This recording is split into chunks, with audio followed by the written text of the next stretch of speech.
I'm beyond thrilled about my guest that's joining me today, which you'll learn about him in just a second here. But let me tell you what you're listening to first. Women In is a podcast that celebrates women in all walks of life and the individuals in their lives who are lifting them up. You will hear from all kinds of super cool people in my life, and they're going to share their stories to inspire others to support all the extraordinary women around them. This is a space to be disruptive, forward-thinking, and change agents for humankind. It is uncensored, fun, and curiosity-driven. This is what I'm passionate about, breaking down barriers for my kids' generation. It's equal parts about my guests and the places we came into each other's lives, whether it be the Kalamazoo Wings, Mindfulness Elevated, Tony Will Coaching, or they happen to be in my family and friends circle. Today, our guest, my buddy Sam Goldfinch. This is such a cool bio, and I'm not even going to tweak any of it, Sam, because this is how much I just love who you are and what you represent. Sam Goldfinch is an educator, coach, and explorer in the field of spirituality, transpersonal psychology, and addiction. His work takes him many places, but setting people free so they can see the beauty of who they are really, so they can escape their self-help hamster wheel, is at the core of all his work. As a lost spiritual seeker for 15 years, he spent time training in yoga, sitting, and collecting a lot of nice spiritual ideas. But it wasn't until he discovered the work and insights of Sydney Banks a few years ago, the 3 Ps, non-dual teachings, and cosmic consciousness, that he touched his true identity, and nothing has been the same since. His podcast, Rebel Spirituality, is one of his deep passions, and are his different coaching offerings, Rebel Spirituality and Present and Sober. Above all, he loves real and authentic conversations about the formless dimension, which animates us all. That was a mouthful. Hey, you did like it. I was like, whoa. There was yeah. Well done. You made it. I made it. I mean, I just love it. I love it. Hi, Sam. I'm so glad to have you on. And so where I start with everybody, and the first 2 minutes is all me, introing and reading. So this is about you. But I want you to talk about how we met. Yeah. Oh, yeah, of course. That's a good one. So we met basically training to do a really cool thing, hey? So this Naked Mind certification, is that the word? I think that'll do, wouldn't it? And we, when was it, mate? 2020? 2020, yeah. Yeah, is that right? Yeah. I think we started in March of 21. Okay. Right? Yeah. So, something I get so confused, particularly the last 5 years. It feels as if time has done some very strange things. But yeah, so we met training with the wonderful Annie Grace, and Scott Pinyard was a part of everything back then. And I can remember you talking and thinking, wow, Tony's doing some really cool shit. And it was, that was a really rock and roll 6 months. So I already had a coaching business at that point. So I felt like I had a little bit of a leg up. I sort of felt I'd been through a bit of the kind of like, oh, fuck, am I allowed to swear? I've just realized I'm just swearing. Is that fine? 100%. You know me well. Good. One of my only vices. Oh, great. That's good news. So I was like, oh, shit, like all that kind of stuff that when you first set up a business and coaching, I'd kind of been a bit through that. And I could sense that you had been on a real journey yourself. And so I kind of was always really interested to hear what you had to share and what you were saying. That's the long and the short of it. We met training for This Naked Mind to become whatever people want to call it, alcohol-free coaches, I guess is how I normally talk about it. Yeah. And then we finally met in person. You came over to the States and we met in person last March in Tampa. Yeah, not that long ago, right? That was really good fun. It was so surreal because I met a whole bunch of people that I had really deep relationships with that I'd never been in the same room as. So I was like, oh, it's weird that everyone's 3D. Like it was tripping me out. But I really loved it. And it was really good I know we like just, connected and had some really great chats in amongst like all the things that were going on. And I'm really glad that we're here doing this now, like all these different kind of touch points, right? Yeah, it's interesting because, number one, I always find it fascinating to see how tall everyone is or isn't. There's this notion that people think I'm tall, and I'm like, no, I'm only 5'2". So it's fun to see people and when they're standing and below the neck. Yeah, well, people always say to me, a number of people came up to me and said, "You're exactly the size I imagined you'd be." I'm like, I don't know what to make of that, but I thought it was quite funny that a few people said that to me. That is funny. What a bizarre statement. Yeah. Yeah. They were like, you look just like you look on camera and you're exactly the same size. I was like, oh, I'll take it. Yeah. So, okay, yeah. So Sam and I met virtually through this Naked Mind. If anyone is sober curious, and I've done a podcast of my own on women in about why I choose to live alcohol free, but I highly recommend that book. And that's how I would have never thought when I read that book, oh gosh, almost 4 years ago, that I would be here now. Not drinking, but like with friends all over the world. It's such a bizarre thing. But one of the things I like to point out in my day job, I am a minority because I'm in a male dominated field as a female GM in men's professional hockey. Now, you came into this Naked Mind coaching certification, and you were definitely a minority. Well, go on, finish your thought. Then I got some cool reflections on that. Well, that's my thought because Yeah. you know how it feels. And I like to make that point on this podcast because I'll reach out to people and say, I'd love you to be my guest. And they're like, well, Tony, the name of your podcast is Women In, and I'm not a woman. And I'm like, no, I know, but men came from women, and men can be minorities in spaces too, just like women, right? And Yeah. so that's why I wanted to talk about this with you, specifically giving you no prep, because you were a minority in that space. There were like, I don't know, however many men, probably less than a handful, if I can recall correctly. Yeah. It's funny to reflect on it. Like, I obviously have no idea what it's like to be a woman and to face the challenges that, women face professionally and all these and any other minority for that fact, So I certainly can't say, and I think that being a guy in a group of many women, strangely, I've found myself in that position like a crazy amount of times. So I have always been surrounded by amazing women, right? It just, if for whatever reason, the cosmos or my life has just decided that's what's on the cards for you, bro.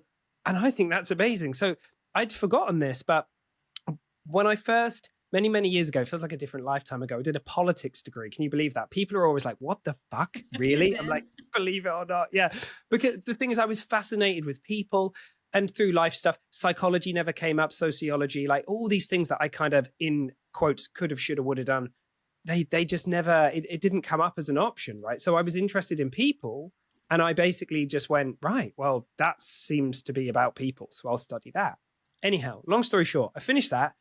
Then I found myself studying in early years education, and it was just me and 22 women on the course, right?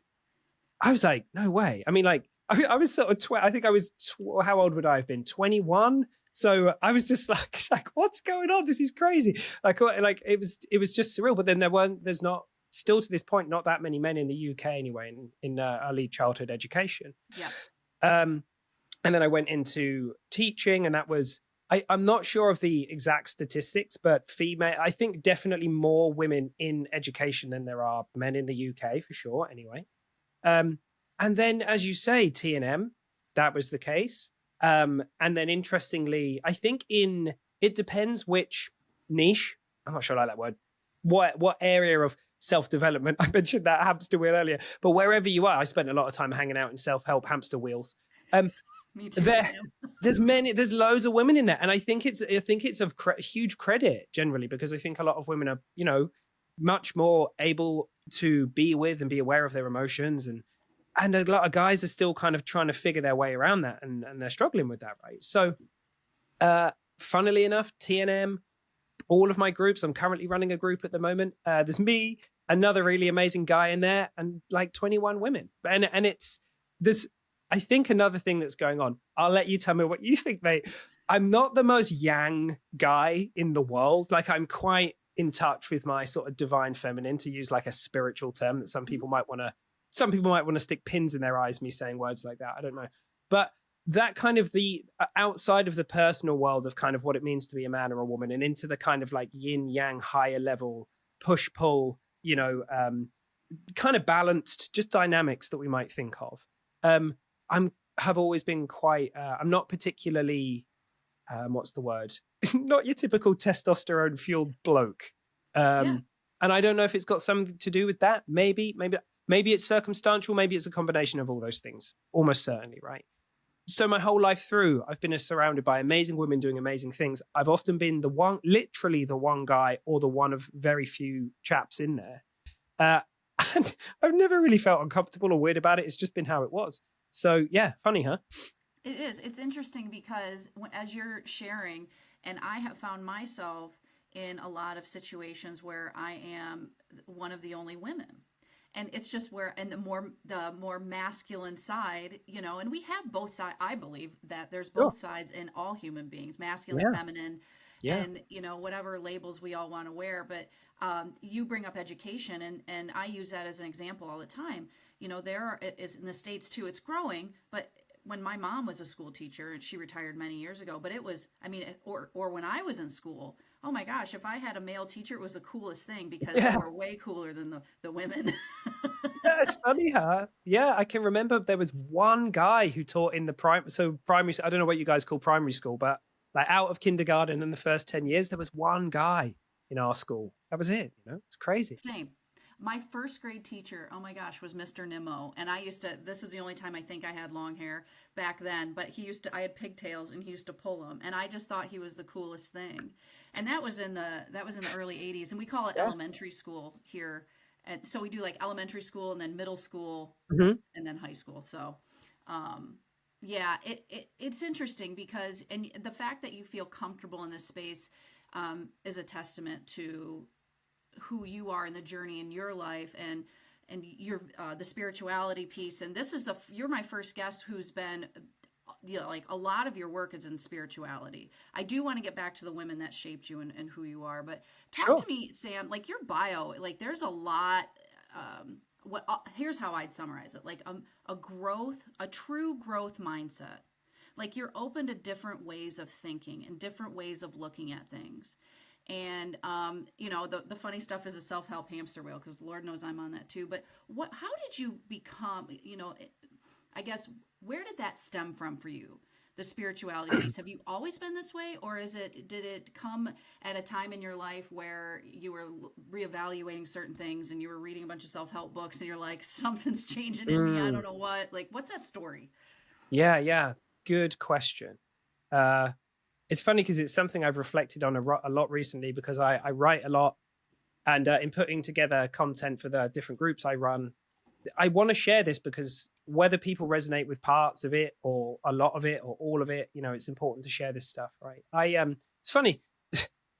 I guess there's different starting points. The first starting point would be, one starting point would be doing crazy shit when I was really little, like 4, 5, 6, like looking in the mirror, just like staring into my eyes and just being like, are you Sam though? Like, is that who? What? Who? I used to just have these mad, uh, really profound experiences where I'd kind of lose touch with where I was and who I was, and it would freak me out. And then I'd sort of have to kind of like, oh, I'm not going to do that again, kind of thing.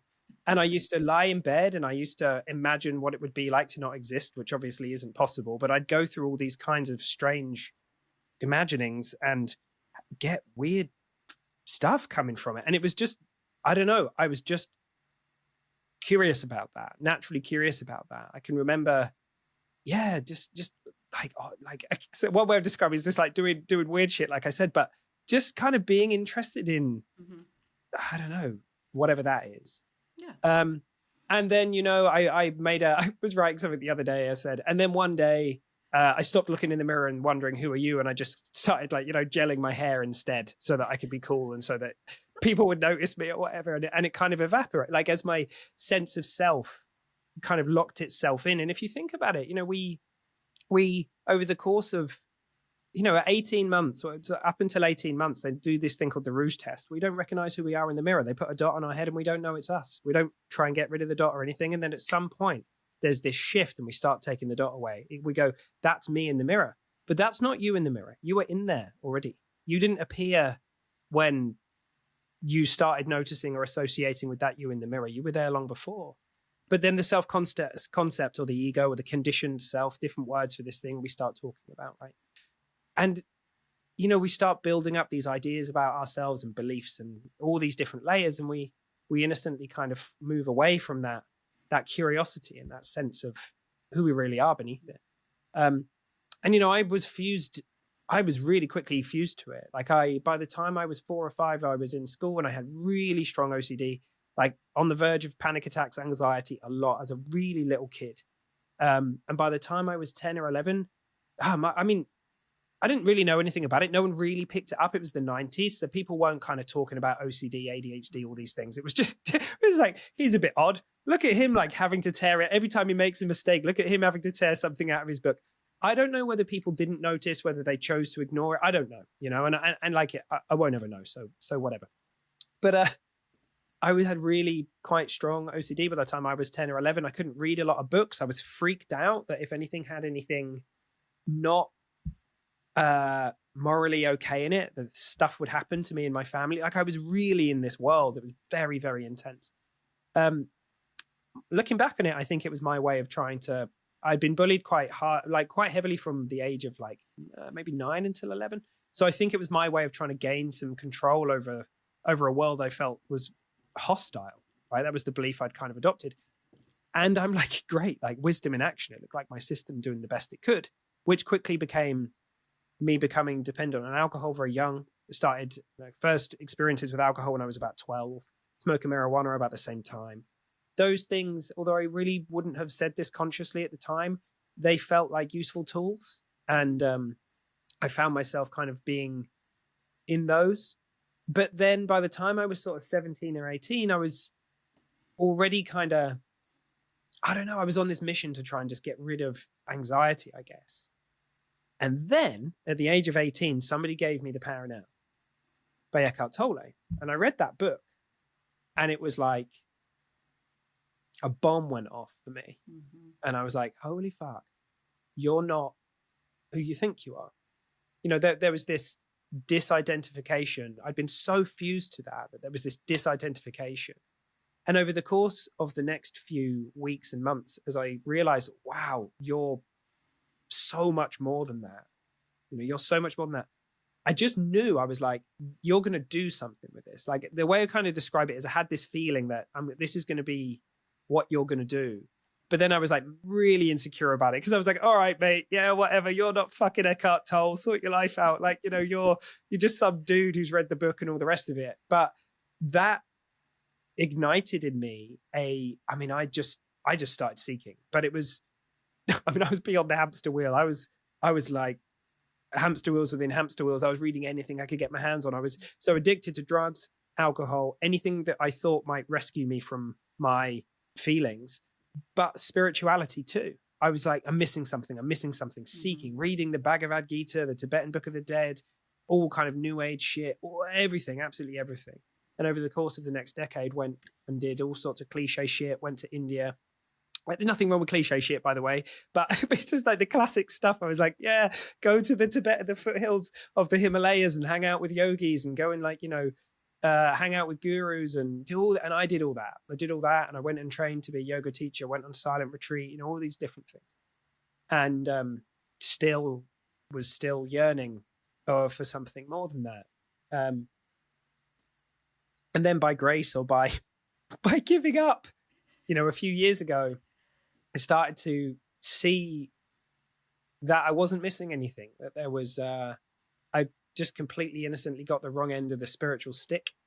And, now I just want to spend as much time as I can for as long as it makes sense, waking up people so that they can see that they're not missing anything either. Because I know what it's like to feel that pull.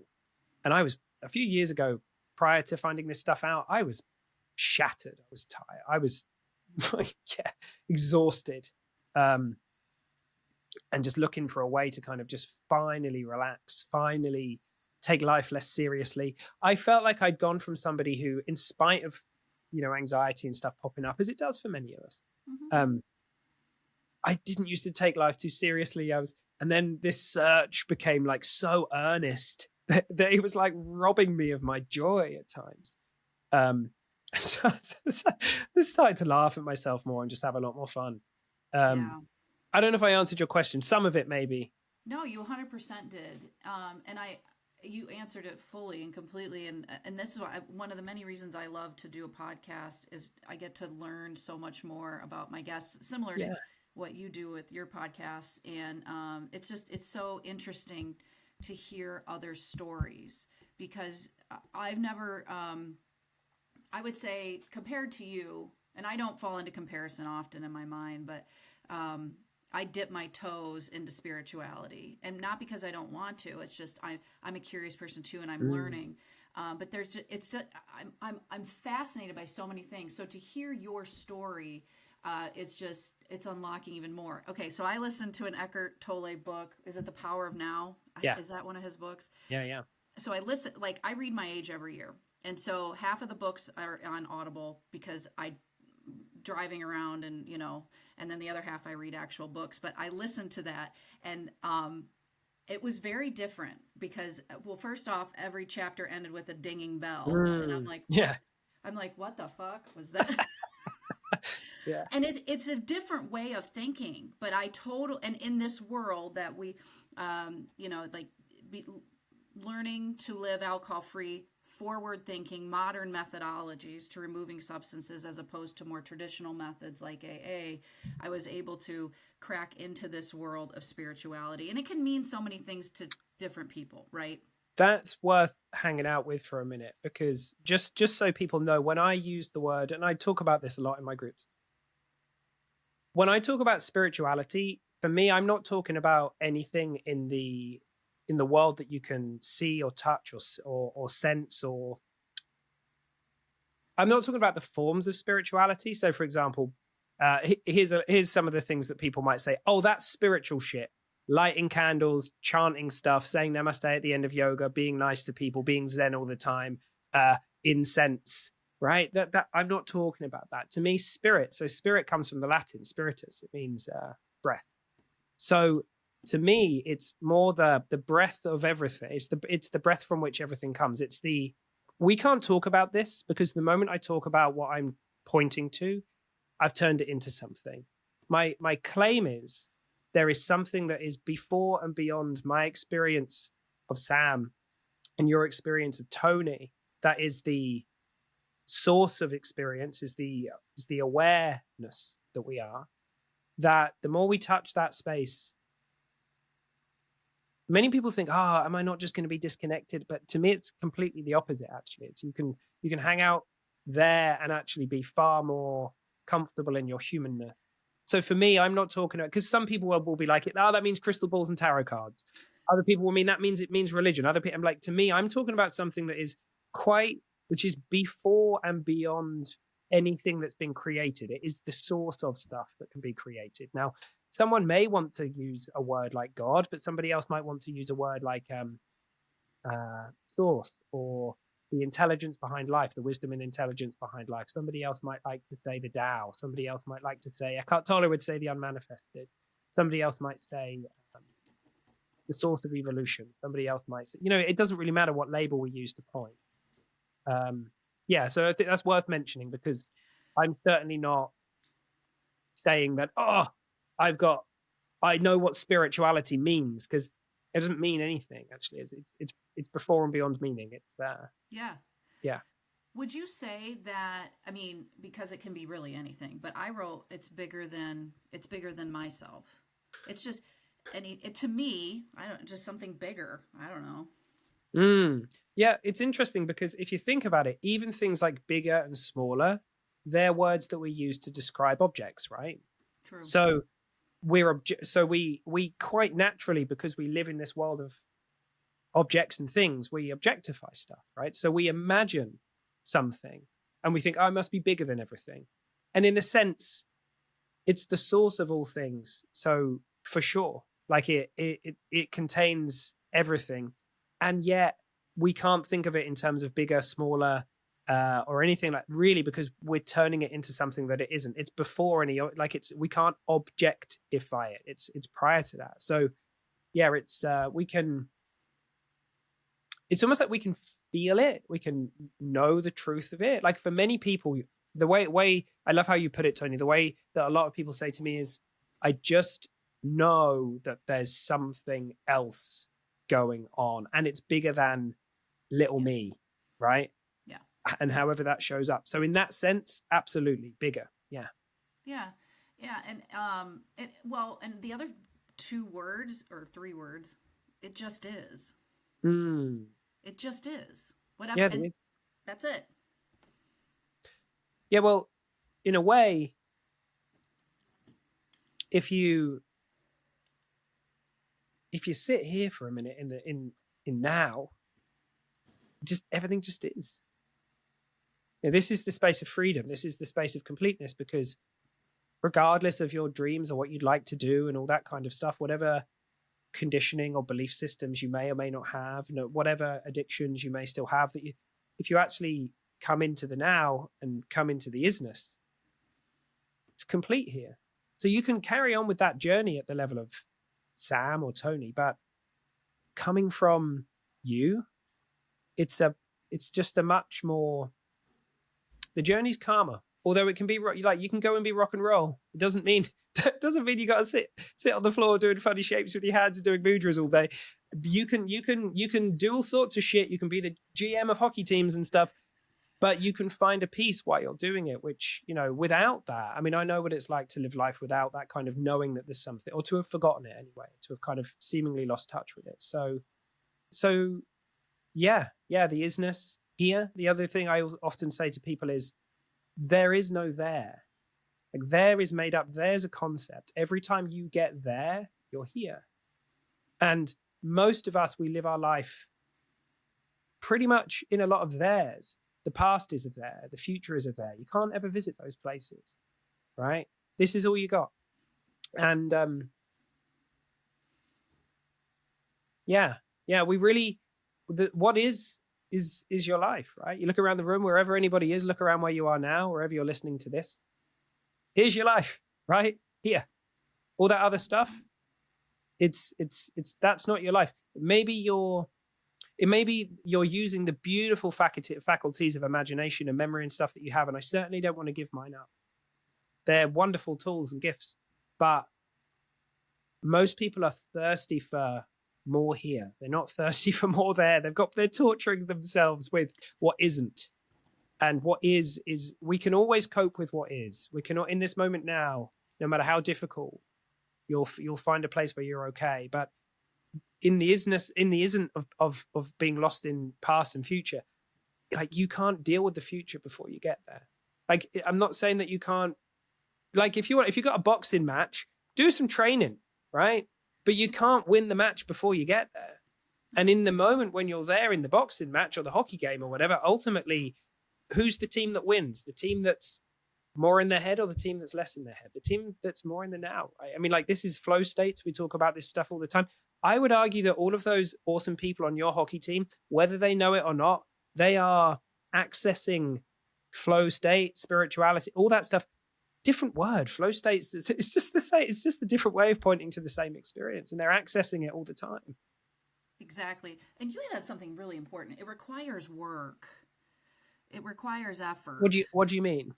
Well, to me, to get to a flow state, off air before I hit record, I was talking to Sam about my TED Talk that I'm giving in a month. And by the time this airs, it'll be long done. But I'm working on getting to that flow state as I give this talk, because I want it to be a talk, not me in my head remembering where I'm going with my storytelling.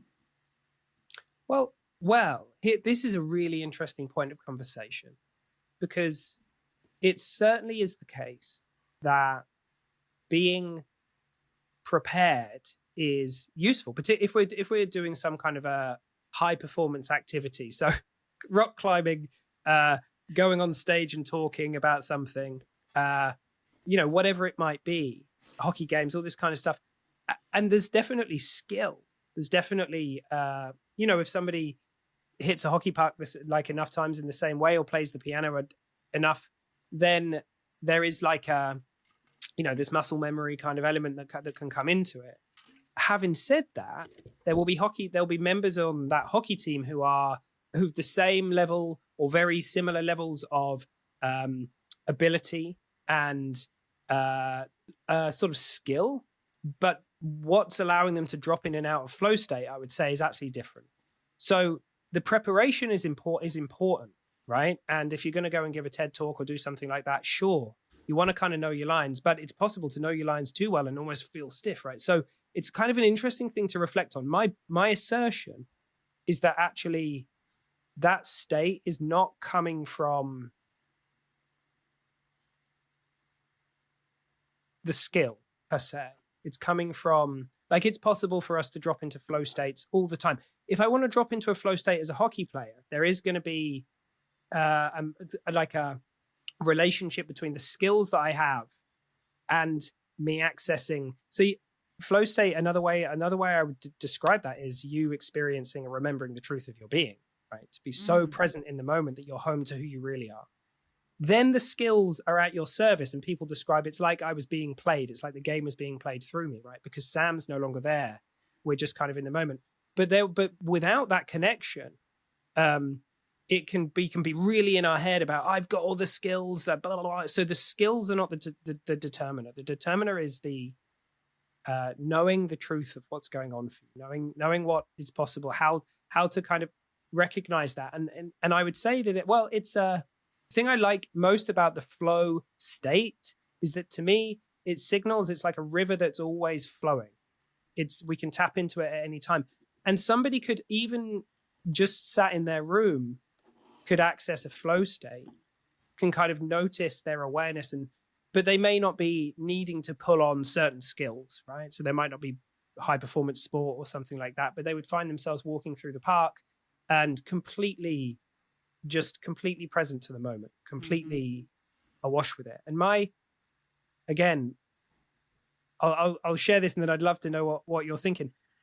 My claim is that that's the experience of you experiencing you. Like all the stuff that kind of bumbles around on top of it that gets in the way, your conditioning innocently, that's not you. That's just thoughts and feelings that are kind of showing up.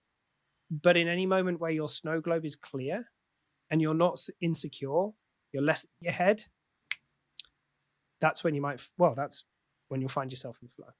Yeah. As you were sharing that, I kept thinking about how much easier it has become to be what you just described when I chose to remove substances from my life. And for me, it was alcohol. And Xanax too, because I had anxiety issues and I would take it situationally. So, but not, I never abused Xanax, but I made it a goal to just not use it anymore. And, but by that, it's a whole different topic, but I just want my brain to be clean.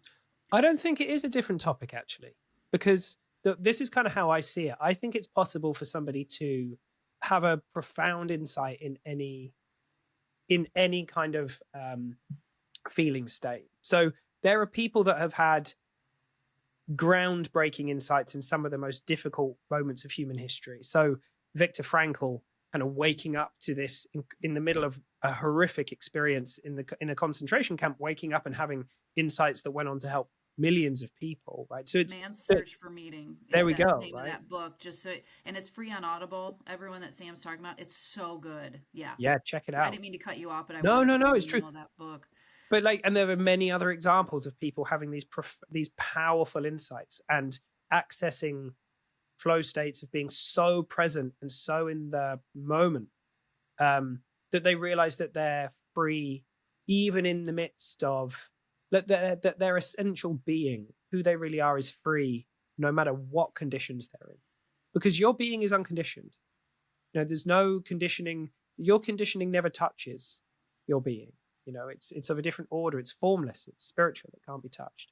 So it's how it looks to me is it's possible for somebody to touch flow and have moments of real connection when they've got a body full of drugs, alcohol, whatever. Like I know I did, but it's a little bit like a goldfish in a goldfish bowl that's just got loads of shit in it. It's like, there's a pack of fags in there, and there's a pack of beer in there, there's all this stuff in there, right? And it's sort of like it's not an insight friendly or a flow friendly environment, right? So it's possible that people can touch it, but if you talk to people, if you want the ultimate life hack, and if you want to kind of just be just sort of more deeply feel a lot of what we've been talking about today, drinking less or stopping drinking is one amazing hack. And that applies for most substances, I would say. There's no biological free lunch, I've heard someone say. I love that. Makes sense. That's really good. Yeah.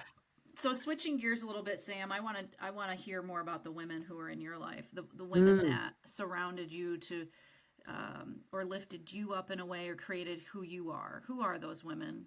And I want to preface this with be careful how you answer this, only because I've had podcast guests get in trouble because they forget someone because they start naming. So I've made a list.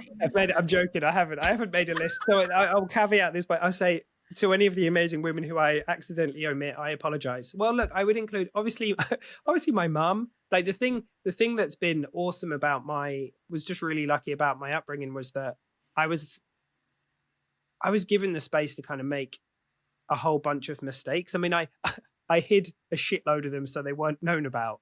But even those that were uncovered, like the love that my mum offered me, it just gives me has just transcended any of the fuckery that I've got up to and all of the stupid shit that I've done. And that's beautiful. And I think one of the greatest gifts we can give to people is space. And my beautiful partner, Robin, I'll talk about her in just a moment. But every relationship I've had where I was crazy because I was sort of young and trying to figure my life out, and maybe my partner was the same, and together we were in our own kind of, trying to figure stuff out. I've had just met a whole bunch of amazing women, and one of my relations before I met Robin, I was in a relationship where this lady gave me the space to kind of figure out my relationship with alcohol, and she was too fucking clever for me. I'd try and do all sorts of stuff like I'd be like I wouldn't be drinking, and I'd be doing the kind of weird shit like I've been thinking about drinking, and she was too good. She'd be like, don't you get me involved in that crap. She's like, you make your own decisions, bro. Like, you're on your own. So I was just cut loose, and I wasn't getting the feedback, which I know what state of conscience to be able to see that and to be able to come from that. I mean, that's incredible. So that's a really powerful thing. I don't have enough words to kind of share how much I love my partner, Robin. She's just she is just a gift from beyond. I'm getting emotional talking about it, but she's such a, there's all those things, behind every man there's a way, but it's not in front or behind. We're so kind of I've been in a lot of relationships completely innocently, partly my fault, partly the other person's fault, where it was almost like we joined the relationship as two individuals, but we kind of course we never become less, but in a metaphorical sense, we were kind of less than we were separate together, and then we had to figure that out. But with Rob, it's 100% just whole together, just enjoying life, having fun, figuring stuff out together. And there's so many things I could say, but no, I get it. That's how, as someone that's been married 3 times, I understand the difference between completing each other, which is but coming together as 2 whole people. Yeah. And that is a true partnership, and that's what Josh and I certainly have. And it's hard to put words to, but I think you just described it beautifully with you and Robin. Well, I'm glad, because I was stumbling, just finding myself getting emotional and then stumbling. But I feel really, we don't need each other, I guess. Exactly. That's exactly it. Yeah. And as it looks to me, a lot of people believe that the basis of love is needing each other, and actually it looks, and there's a fear that, if we didn't need each other, then that doesn't seem right. Like, surely that makes it stronger, the bond.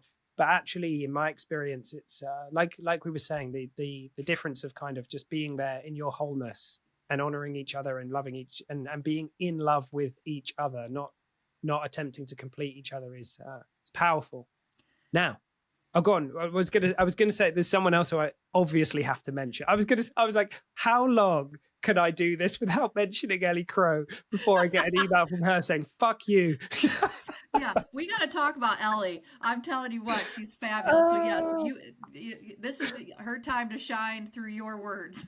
Yeah, Ellie, she's just my best mate in the world. She's so funny. We just have such a good time. So it's funny. So Ellie is my partner in crime over at the Present and Sober podcast, which you've come and been a part of. We had so much fun that episode. I love that. And yeah, it's funny because actually we met before this Naked Mind. We met on we were training with a lady called Jolene Park in her grey area drinking training. And it was the most surreal thing. I can't remember if it was the first or second call, but Ellie, you know, when you like meet each other on Zoom for the first time, people introduce themselves, yada, yada, yada.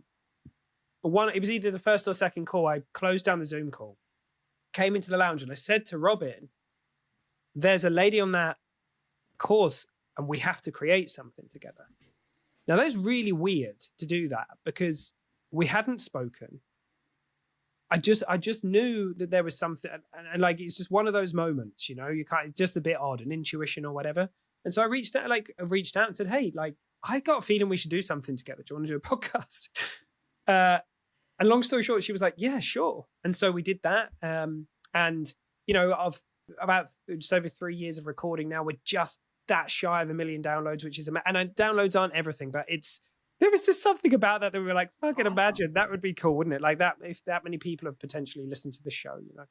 And we've had so much fun. We take the piss out of each other. We have a good laugh. You know, we've both been through loads over the course of that time. And we've had so much time around the recording to get to know each other and build a relationship. And, you know, Ellie's been through a whole bunch of stuff since we met. And just so have I, as anybody does over the course of 3 years. You know, we're all human. We all have things that we go through. And it's just been a gift. It's just been the most amazing thing. Yeah, and Ellie's just wickedly funny, super sharp, but also really caring, super giving, and just, you know, full of love. And so it's just been a really, you know, just an amazing collaboration. So I would be, plus she would definitely be sending me a strongly worded letter, or perhaps a lot worse had I failed to mention her on the show. I'm glad I wouldn't. I had it back here just in case. It's good news. You were like, shit. What if? Well, I'm never going to get back on the Present Sober podcast if he's dead. Well, maybe I'd have to take your chair, and it'll be Ellie and I. Yeah, well, I wouldn't want that. It wouldn't be the same. You'd know the risks. You'd know the risks involved if that was the opening, right? She's just a legend. You know, she's such great fun, and we've had a lot of fun together. So yeah. And you know, throughout, they're the kind of, I feel like when you do like a here's my trophy and you mention people by names. And then, as I said, for whatever reason, all through my education, all through my working life, I've pretty much, even when I was in schools, I've worked in schools where there have been female head teachers. I've worked in schools where I've been the assistant director of a language school when the director was a lady. And I've just worked with really amazing women that are doing really different things that are really inspiring. And so to all of those women, you know, I wouldn't be the man that I am today if I hadn't have come into contact with them, both in terms of the shit I've kind of received by osmosis, the stuff I've received by getting my ass kicked. I don't think I've ever had my ass kicked physically, but metaphorically, you know, getting told or just, you know, so yeah. Yeah. A question came to mind now, and this is not a loaded question, but we have cultural differences. Obviously, sure. I'm American. You're not. You know, you're British. What would you say the key differences are for women? You know, because you spent a lot of time with American women. You know, the American culture. Because a lot of us in this Naked Mind coaches, there's a lot of different cultures, but there's a lot of us Americans involved. What would you say some of the key differences are? But I want to preface this with, I'm not going to be offended at all, because I have a lot of Canadian friends, and there's even though they're just north of us, there's a lot of differences. And so I want to talk about that and what you see and how, I don't know. I'm intrigued. I want to know more. What are the, give me one of the, I'm super intrigued to know just one of the differences that your Canadian friend picked up on. What's something they mentioned? Canadians are a lot quieter. They're not as loud and vocal as Americans. Mm-hmm. Americans, and this is what they've told me. And I work with Canadians because of hockey, right? And so Americans can be, in their opinion, and I don't disagree, they can be brash. We're a little more egocentric. We're more outspoken. And so those are some of the things that they see from their chair. And again, not in a judgmental way, but just in different cultures. Yeah, well, It's interesting. I obviously so much of my work is based in the US. Like pretty much everybody I work with is in the I US, know. which is wild, right? So kind of weird how that's happened, but it's cool. I'm super grateful for it. So I feel like I have like a second home, even though I've not been to the US much. I'm going again really soon, which is fun. So I say that because it seems very clear to me that the USA as a country is more like, I think of it more akin to Europe than I do the UK. I know it's not like, I know the language doesn't necessarily change, but to me, a lot of stuff can change from state to state, seemingly, right? Kind of from political to, to how progressive a certain state might be, to all sorts of different kind of things that might be happening. So I feel like it's fascinating to me, the kind of differences that happen state to state, and the fact that your federal history and all that kind of stuff is kind of like is really interesting to me. I think a lot of people in the UK are quite kind of guarded. I wouldn't this, and I think a lot of people in America are more kind of open and quite happy to kind of say what they think and feel, which I think a lot of people in the UK could be like, oh fuck, that's a bit direct or whatever. So potentially that could be a thing. I think we have a different sense of humor. I noticed that there seems to be a bunch of, I mean, obviously the British sense of humor is the best sense of humor in the world, right? I mean, we all know that. So there's no, but no, it's kind of funny. It's like sometimes I'll make jokes that I'm pretty sure would land in a certain way with a British audience that don't seem to land, or they only land with a few people with an American audience. And I kind of find that funny. But I'm just amusing myself half the time. So, I'm never going to know, am I? And I'm not doing kind of stand up or anything, obviously. But yeah, so there's that element. I think there's obviously differences around relationship in the work that I do.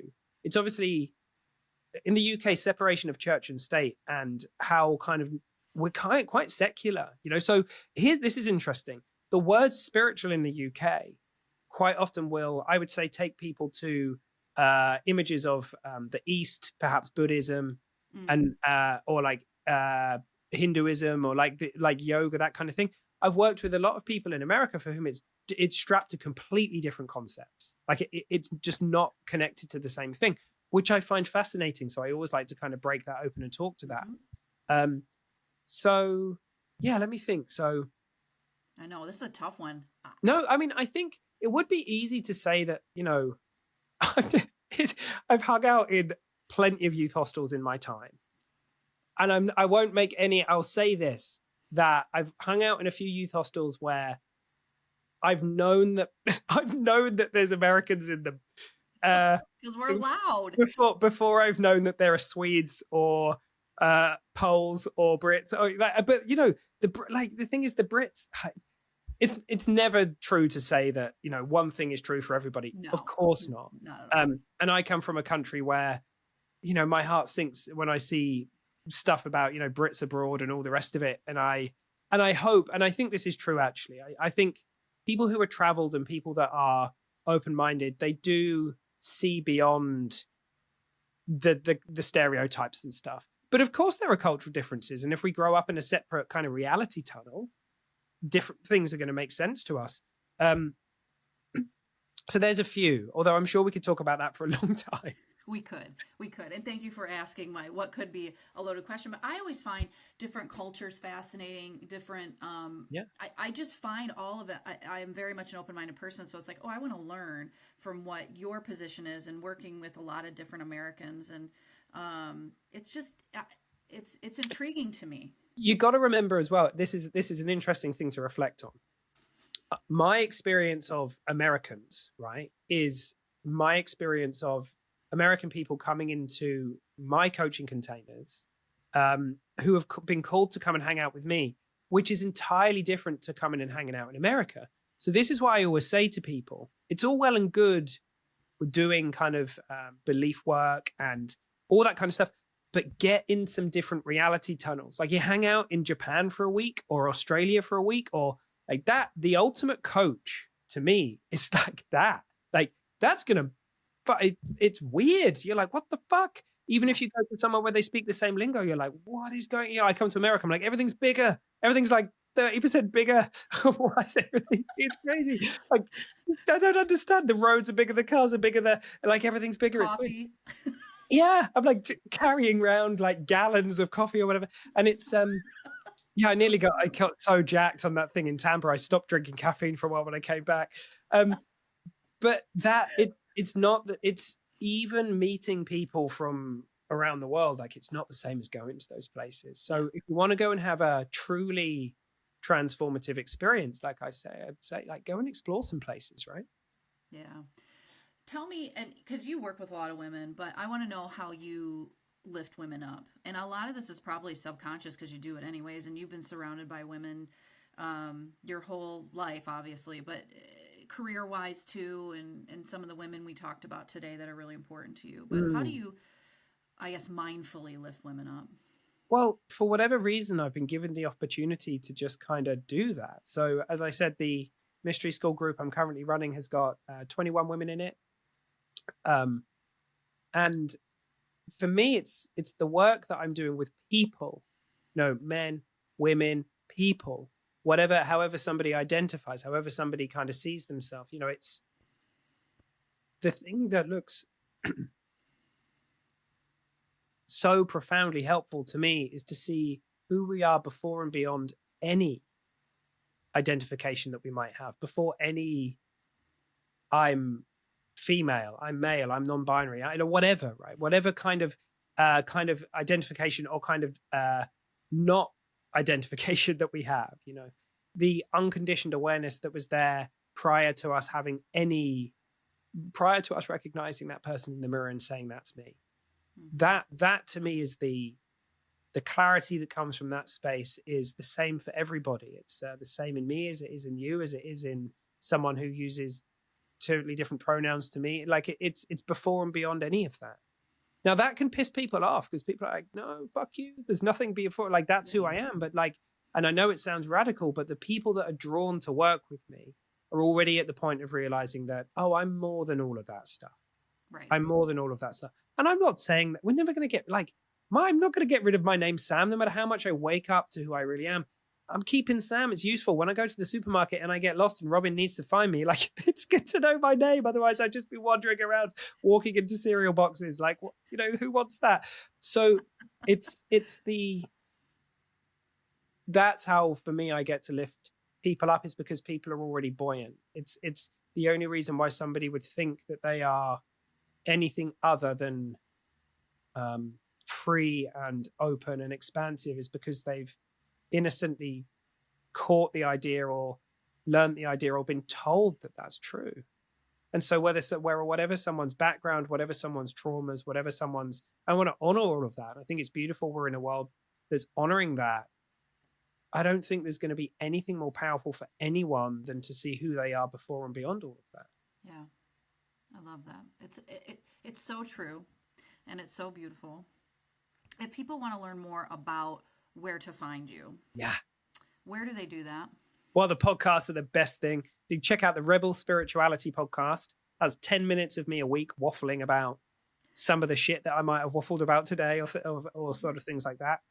And then there's the Present and Sober podcast. So those two places. And if people want to talk to me specifically, rebelspirituality.com. And I don't want to overload people with a bunch of shit, but if people want to explore those things, and look, I know that people who listen to podcasts love podcasts. So if you're looking for something else and you got time for 10 minutes a week, come check out mine. And if you happen to be on the alcohol-free journey, then, there's a bunch of stuff I think the thing that's kind of interesting about Present and Sober is me and Ellie, it is the dynamics of a man and a woman on that. It's 100%. kind of different. It's not that common actually to find that. So yeah. I love that. It was so fun to be a guest. And yeah, it was a great episode. Loads of people have told me they loved it. Like they remember it. Those 6 pillars, they're so helpful. So yeah. Well, that's going to be part of my TED Talk, the 6 pillars. Sick. So yeah, good stuff. Yeah, it's you guys are fabulous. So thank you for being on, and just a different way of thinking, and the rebel spirituality. I attach myself to my rebel spirit quite often because I've always been that. I've just always been a girl that's colored outside the lines is kind of how I describe it. Yeah, nice. And I've embraced that. I used to feel like it was a bad thing, but no, not anymore. And No it way. really has helped me move forward in accomplishing a lot of things in my life that I wanted to change. So Yeah, I don't, without that rebelliousness, I'm not sure. Well, I'm pretty sure that you wouldn't be where you are, right? It's like such an amazing thing to celebrate. And thanks for having me on. Like, this has been, that's a really cool conversation. We always have really cool conversations, but I've loved it. And I can't believe that we've been talking for an hour or whatever. an It's hour, yeah. totally flown. Yeah. We'll have to do it again. Yeah, cool. My pleasure. I'd love to. I'd love to. All right. Thank you, Sam. If you guys want to connect with me, you can find me on LinkedIn and Facebook at Tony Lentini Will. I'm on Instagram. I'm Tony Will. And then various websites, kwings.com, mindfulnesselevated.com, TonyWillCoaching.com. Until next time.